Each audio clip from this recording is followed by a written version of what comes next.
The art of war यानी कि जंग की वो रणनीति जिसकी बदौलत जंग जीती जाती है। 24 फरवरी को रूस ने जिस जंग का आगाज किया था वो आज तक किसी भी अंजाम तक नहीं पहुंच पाई है और इस जंग के हालात भी यही इशारा कर रहे हैं कि अभी ये जंग थमने वाली नहीं है। और आखिरकार यूक्रेन की जंग की में किसका पलड़ा सबसे ज्यादा भारी दिख रहा है, रूस या फिर यूक्रेन का? यूक्रेन की जंग की बिसात की बाजी का सिकंदर कौन होगा? यूक्रेन जंग जीतने का फलसफा 2500 साल पहले लिखी एक किताब में छिपा है। आखिरकार क्या है ये फलसफा, देखिए हमारी स्पेशल रिपोर्ट।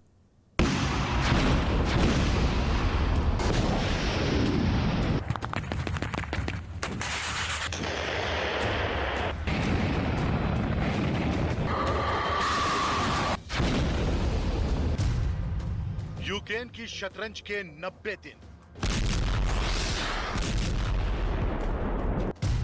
किसको शक, किसको मात।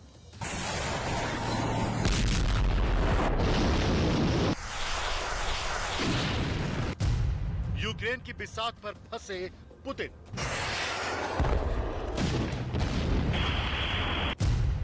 यूक्रेन की बाजी का सिकंदर कौन?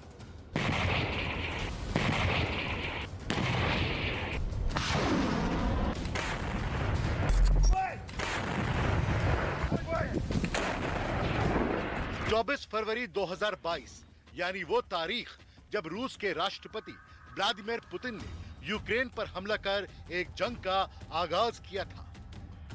А тем более создать угрозы для нашей страны, для нашего народа, должны знать, что ответ России будет незамедлительным и приведет вас к таким последствиям, с которыми вы в своей истории еще никогда не сталкивались. Мы готовы к любому развитию событий. यूं तो साल 2013 से ही रूस और यूक्रेन के बीच शतरंज की बिसात पर एक दूसरे को शह और मात देने की बाजी चल रही थी। 2014 में क्राइमिया में जो हुआ उससे भी दुनिया अनजान नहीं है। लेकिन 2022 आते आते दोनों देशों के बीच जंग छिड़ जाएगी इसका गुमान किसी को नहीं था। रूस ने 24 फरवरी को यूक्रेन पर हमला कर दिया और दुनिया को इस हमले की अपनी वाजिब वजह भी समझाने की कोशिश की। चलिए अब आपको रूस और यूक्रेन के बीच बिछी शतरंज की बिसात की हकीकत भी बता देते हैं। रूस ने यूक्रेन को अदना समझकर उस पर हमला किया था, लेकिन 3 महीने की लड़ाई में अब तक रूस की सेना उतनी कामयाब होती नहीं दिखी जितनी ताकतवर उसे कहा और समझा जाता था। रूसी सेना ने यूक्रेन के दक्षिणी हिस्से में कुछ इलाकों में जरूर फतह हासिल की,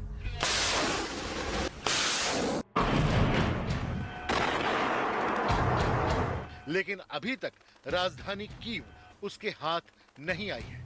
कई मोर्चों पर रूस को शिकस्त मिली है और उम्मीद से ज्यादा नुकसान उठाना पड़ा है। आलम यह है कि यूक्रेन के राष्ट्रपति व्लादिमीर ज़ेलेंस्की आज अपनी सेना का हौसला बढ़ाने के लिए उन्हें जीत की तरफ बढ़ने की अपील कर रहे हैं और रूस के राष्ट्रपति व्लादिमीर पुतिन वार सिनेरियो से नादारद हैं। У час повномасштабної війни всі сили суспільства і держави можуть бути направлені тільки на захист.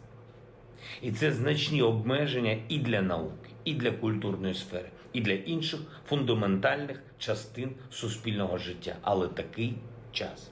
Робимо все, щоб якнайшвидше повернутися до правил мирного часу, а також रूस को यूक्रेन हमले को जंग कहे जाने पर ऐतराज है। वो इसलिए कि अपने से छोटे मुल्क से जंग लड़ना रूस जैसे ताकतवर देश के रुतबे के खिलाफ है। लिहाजा रूस के राष्ट्रपति इस लड़ाई को लड़ाई का नाम देकर एक स्पेशल मिलिट्री ऑपरेशन कह रहे हैं।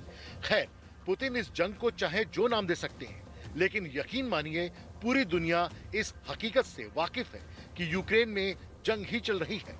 आज अगर चीन के रणनीतिकार युद्ध कला पर वर्ल्ड फेमस किताब द आर्ट ऑफ वॉर लिखने वाले सन त्जू जिंदा होते तो शायद वो राष्ट्रपति पुतिन को जंग के मायने को बेहतर ढंग से समझा पाते। सन त्जू ने द आर्ट ऑफ वॉर आज से करीब 2500 साल पहले लिखी थी, लेकिन आज भी दुनिया भर के मिलिट्री स्कूलों में इस किताब को रेफरेंस के तौर पर पढ़ाया जाता है। सन त्जू को चीन का चाणक्य कहा जाता है।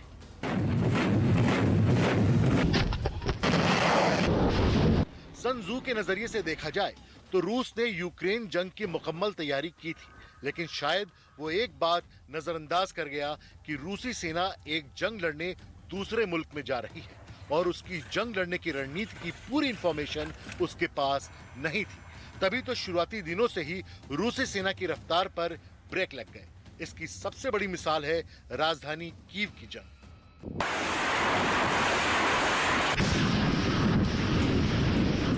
कीव पर कब्जे का प्लान लेकर आगे बढ़ रही रूसी सेना को रोकने के लिए यूक्रेनी फौज ने इरपिन नदी पर बने बांध के दरवाजे खोल दिए। इसका अंजाम ये हुआ कि इस गांव के आसपास के हजारों एकड़ इलाके में बाढ़ जैसी हालत बन गई और पानी की वजह से जमीन पर कीचड़ जमा हो गया और रूसी फौज का कारवां उसमें फंस गया। इतना ही नहीं, रूस की सेना को कीव तक नहीं पहुंचने देने के लिए यूक्रेनी सेना ने कीव और उसके आसपास के इलाकों को जोड़ने वाले कई पुलों को खुद ही उड़ा दिया था। नतीजन रूसी सेना कीव तक पहुंच ही नहीं पाई थी और कई हफ्तों तक राजधानी कीव पर बमबारी और हवाई हमले करने के बावजूद वो कीव के किले को घेरने में नाकाम रही थी। सन त्जू ने अपनी किताब में लिखा है कि सबसे अच्छी जीत वही होती है जिसे बिना जंग लड़े हासिल किया जाए, लेकिन रूस और यूक्रेन के बीच बिगड़ी बात सन त्जू की लिखी इस सूक्ति से कहीं आगे निकल चुकी है। यही नहीं, सन त्जू ने अपनी किताब द आर्ट ऑफ वॉर में ये भी लिखा है कि लंबा युद्ध लड़ने के फायदे कम और नुकसान ज्यादा होते हैं। अब आलम यह है कि यूक्रेन की जंग जल्द खत्म होती नहीं दिख रही और अमेरिका की NIA यानी राष्ट्रीय खुफिया एजेंसी के निदेशक एवरिल हेंस के मुताबिक रूस के राष्ट्रपति व्लादिमीर पुतिन डॉनबास इलाके में चलाए जा रहे रूसी सेना के स्पेशल अभियान के साथ यूक्रेन युद्ध को जल्द खत्म नहीं करेंगे। We assess President Putin is preparing for a prolonged conflict in Ukraine, during which he still intends to achieve goals beyond the Donbass. We assess that Putin's strategic goals have probably not changed, suggesting he regards the decision in late March to refocus Russian forces on the Donbass as only a temporary shift to regain the initiative after the Russian military's failure to capture Kyiv.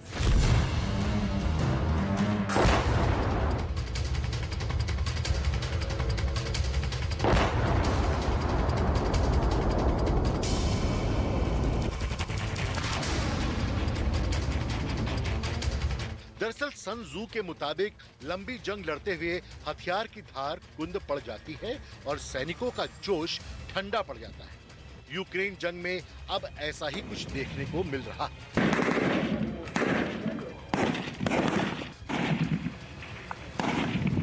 दरअसल Britain के अखबार daily mail ने दावा किया है कि Ukraine के साथ जंग में रूस के सैनिकों का हाल इतना बुरा हो गया है कि वो परेशान होकर खुद को गोली मार रहे हैं।